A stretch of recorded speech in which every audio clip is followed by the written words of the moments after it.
చిరంజీవి గారి కెరీర్లో గొప్ప సినిమా ఇది స్వయం కృషి.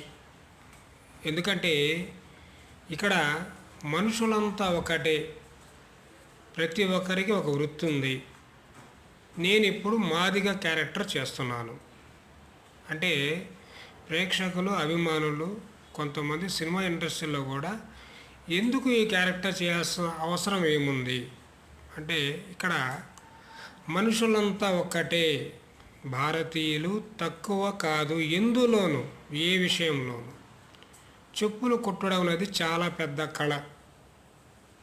అలాంటి కథని నేను ఇష్టపడి నేను ఈ స్వయం కృషి అనే సినిమాలో నటిస్తున్నాను హీరోగా. అంతేనండి. దాని తర్వాత కె విశ్వనాథ్ గారి మీద నమ్మకం, డైరెక్టర్ కె విశ్వనాథ్ గారి మీద నమ్మకం, అందరి నమ్మకాలు ఈ సినిమాని గౌరవం పెంచాయి.